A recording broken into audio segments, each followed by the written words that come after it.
एक ट्रैवल है, एक जर्नी है। तो उससे पहले मैंने सोचा कि ये जर्नी शुरू करने से पहले मैं कुछ चीज़ें शेयर करना चाहता हूँ, तो I thought of sharing it.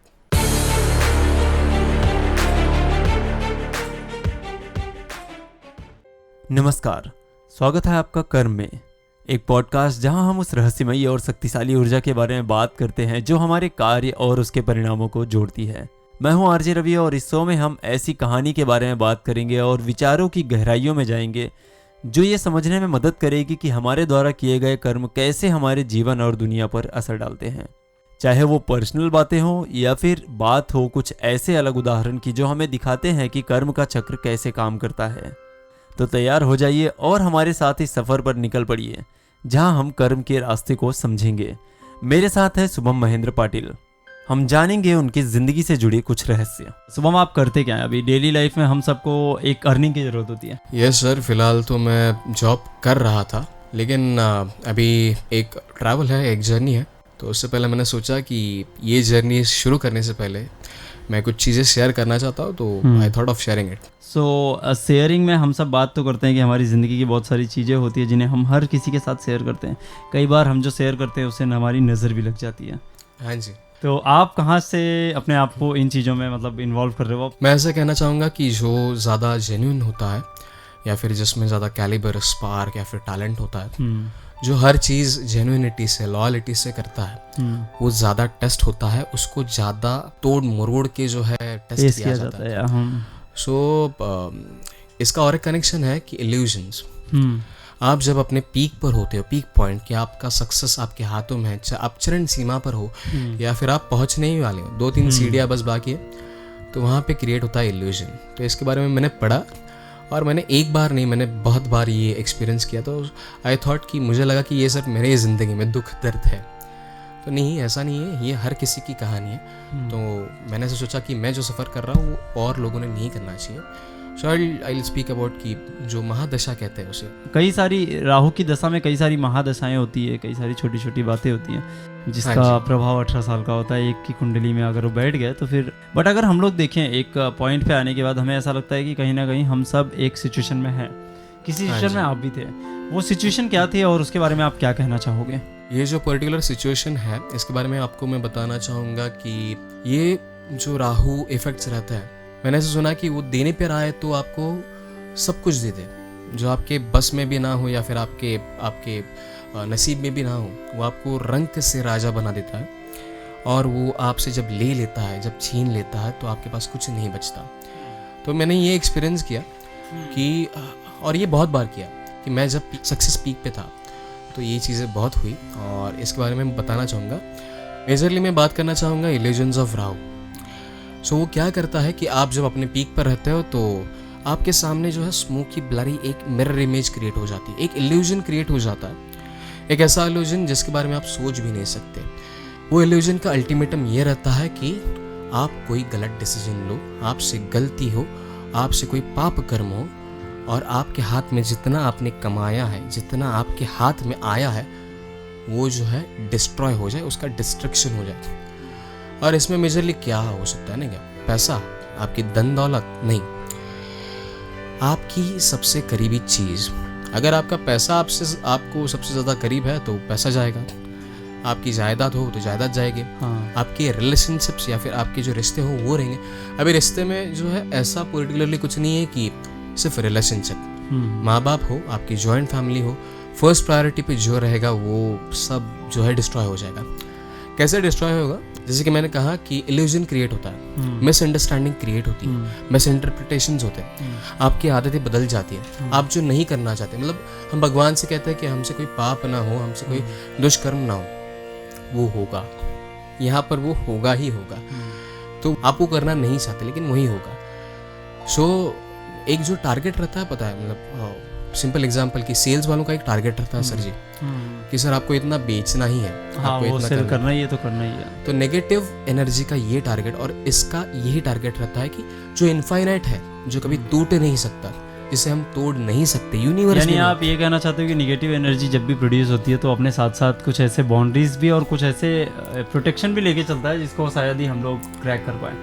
हम तो नहीं कर सकते, लेकिन उनका एक गोल रहता है कि जो इनफाइनाइट है ना, वो हमें पहले तोड़ना है। हाँ। सो ये था मेरा फर्स्ट स्टेज, हाँ। जहाँ पर मैं जो है टेबल्स टर्न अराउंड कहते हैं, हाँ। मैंने जॉब स्विच किया था, सब चीज़ें अच्छी चल रही है। सेकंड फेज आता है सर जी, मैं उसके बारे में बताना चाहूँगा। एक अच्छा फेज आपका इंतजार कर रहा था, लेकिन वहीं पर एक ऐसी बात जो आपके पर्सनल लाइफ से रिलेटेड है और आपकी पर्सनैलिटी से रिलेटेड है, वो क्या है? मैं कॉम्प्रोमाइज़ के लिए बना ही नहीं हूँ, या फिर मैं ये situations, I am not a sympathy attention seeker person. So ऐसा था, और मैं हमेशा जब भी मेरा डाउनफॉल आता था, मतलब मैंने as an actor, writer, director जब भी जिस भी फील्ड में काम किया वहाँ पे उतना ही सक्सेस था। एक इमेज ऐसी थी कि सर जी ये बंदा बड़ा टैलेंटेड या फिर बड़ा काम वाला है। हाँ, मतलब अभी मीठा नहीं बोलता, बहुत ही कड़वा या फिर सार्कास्टिक बोल देता है, बहुत ही अपशब्द यूज़ करता है, लेकिन ये बंदा मतलब ये जो काम कर सकता है वो कोई और नहीं कर सकता। सो ऐसा था। थॉट प्रोसेस के बारे में बताना चाहूँगा। जब मैं डीमोरलाइज होता गया तो एट द एंड मेरे कुछ फिल्म्स हैं जो मैं रेफर करता हूँ, तो वहाँ पे ऐसा है कि कुछ भी हो जाए, कितना भी नेगेटिव हो, आपको पॉजिटिव ही रहना है, आपको मैनिफेस्ट ही करना है, आपको भगवान को बताना ही है, आपको ट्रांसपेरेंट रहना ही है। सो ये ट्रांसपेरेंसी थी, और ये ट्रांसपेरेंसी में पूरे फ्रेंड्स को नहीं बताता, क्योंकि मेरा पहला ऐसा था पर्सनैलिटी कि मैं हर किसी को डिप्रेशन से बाहर निकालता था 6-7 महीने, 2-3 महीने, और बाद में मैं थक गया। थकने के बाद मैंने छोड़ दिया। छोड़ने के बाद मेरे ज़िंदगी में सिर्फ एक ही शख्स है। सो मैं ये सारी चीज़ें सिर्फ उसको बताता था कि देखना, जो पूजा पाठ हम करते हैं उसका साइंटिफिक रीज़न ये है, थॉट प्रोसेस ऐसी रहनी चाहिए, ऐसा रहना चाहिए, वैसा रहना चाहिए, how we should build, how we should manifest. जो ज़्यादा टैलेंटेड या फिर जिसके बाद ज़्यादा स्पार्क रहेगा वही ज़्यादा टेस्ट होगा। हर कोई टेस्ट नहीं होता, कोई ऐसा बंदा भी रहेगा जिसके पास कोई टैलेंट नहीं है, कुछ नहीं है, लेकिन वो आज बड़ी फेम पे है। सो मैंने ये चीज़ें बिल्टअप की थी या फिर प्लॉट की थी, और हम दोनों के बीच में यही कम्युनिकेशन होता था। अभी मुझे मीठा बोलना तो नहीं आता, सो मैं मीठा तो नहीं बोल देता, लेकिन मेरा सार्काज़म एट इट स्पीक रहता है। मतलब सामने वाले बंदे को मैं ना कुछ अच्छा ही बताना चाहता हूँ, लेकिन बंदा ना इतना डीमोरलाइज होता है या फिर गुस्सा हो जाता है या फिर छोड़ के चला जाता है और ब्लॉक कर देगा या फिर कुछ तो कर देगा। सो ये मेरा एक स्वभाव था, और सभी में यही मिसअंडरस्टैंडिंग्स थी कि यार तू ऐसे कैसे कह सकता है, तूने कितना इंसल्ट किया। तो मेरा ऐसा था कि मीठा बोलने वाला शख्सियत जो रहता है ना, जो मीठी छुरी रहती है ना, वो बहुत पॉइजनस ये कर देती है, घाव कर देती है। लेकिन एक जो कड़वा बोलने वाला इंसान रहता है ना, उसके मन में कुछ नहीं रहता, वो लग सकता है लेकिन वो वैसा रहता नहीं है। This was the second phase का जो सर एक लास्ट पॉइंट आता है कि उस टाइम पे ये जो दशा और होरोस्कोप था वो कुछ वृद्ध अवस्था में चल रहे थे, ऐसा मैंने सुना, लेकिन I had blind faith in my. But एक टाइम पे आप ये भी बताते थे कि आपने कई बार अपनी कुंडली को देखा भी है, लाइक आपने उन पे विश्वास किया है और आपको ऐसा लगा भी कि ऐसी चीज़ें काम कर रही है यूनिवर्स में, एक चल रहा है ऐसा कुछ जो आप फेस भी कर रहे हो, ठीक है, आपने देखा और आप कुछ चल रहा है, आपके माइंड में भी चल रहा है, थॉट प्रोसेस भी वैसा ही, सब कुछ उसी तरह इशारा कर रही है। नहीं, कुंडली वॉज टोटली अपोजिट। हाँ, कुंडली वॉज लाइक, कुंडली में ऐसा लिखा था कि जिधर मैं पाँव रखूँ उधर सक्सेस ही है। हाँ, ये बंदा जो है सच बोलेगा, झूठ कभी बोलेगा नहीं, इसको किसी की बॉसिंग और मैनिपुलेशन नहीं चलेगा। ये बंदा अगर साथ निभाता है, 4 कड़वी बातें बोलेगा लेकिन सच बोलेगा, साथ निभाएगा लेकिन जिंदगी भर निभाएगा। इसके सच बोलने के स्वभाव की वजह से ये बहुत लोगों से जो है पंगे ले लेगा। सो ये कुंडली में था, और ये दशा वशा के लिए हाँ, मेरा हर एक ग्रह की अपनी एक दशा होती है, जो मतलब ये ग्रह नहीं है, ये इल्यूजन्स है, इल्यूजन ही आप बोल सकते हो। सही बात है। मेरा फेथ मेरे भगवान में या फिर जो मैं प्रैक्टिस कर रहा था उसमें इतना था कि भगवान देखो प्लीज़, मेरे हाथ से पाप हो रहा है लेकिन मैं ये करना नहीं चाहता, मेरे हाथ से गलत चीज़ें हो रही है, भगवान आपको भी पता है। मुझे ना महाराजा वाली थाली चाहिए, ना महाराजा वाला थाट चाहिए। मेरी जो दाल रोटी है, मेरे जो हक का निवाला है जो मैं खा रहा हूँ, मुझे वही चाहिए। और फिर इल्यूजन के बारे में पढ़ते पढ़ते मैंने ऐसे सुना कि जो एक बार निकल जाता है वो वापस नहीं आता। सो ये मुझे एक्सेप्टेड नहीं था। जैसे मैंने कुंडली के बारे में बताया कि मैं तो भाई स्ट्रेट फॉरवर्ड हूँ और मुझे नहीं लगता भगवान के ऊपर नेगेटिविटी नहीं है। हाँ, सो मैंने बोला कि ठीक है, अब तक तुम लोग ऐसे कर रहे थे, मैं भी देख लेता हूँ तुम लोग अब मुझे कितना टेस्ट करते हो। तो इसमें सर एक नेगेटिव पॉइंट है, आपकी जो बुरी आदतें हैं वो बढ़ जाती है। आप नहीं चाहते हो, लेकिन आपसे पाप हो जाता है और फिर हमारे एक डेट ये आ जाते हैं कि यार तुमने तो पाप कर दिए, अब तुम्हें तो भुगतना पड़ेगा। तब हम क्या करते हैं कि हम बताते हैं कि अरे सर जी, भगवान जी, मैंने तो इतने लाख पुण्य किया, आपने तो वो देखा ही नहीं। नहीं। हाँ, सो वो कहते कि वो मत बता मुझे, तूने ये जो 4 पाप किए ना वो लाख बराबर है। और तब सर डिस्ट्रक्शन हो जाता है, तब भगवान से विश्वास उड़ जाता है, तब नहीं करना होता जो मेरे साथ हुआ। वही एक मिस्टेक होती है।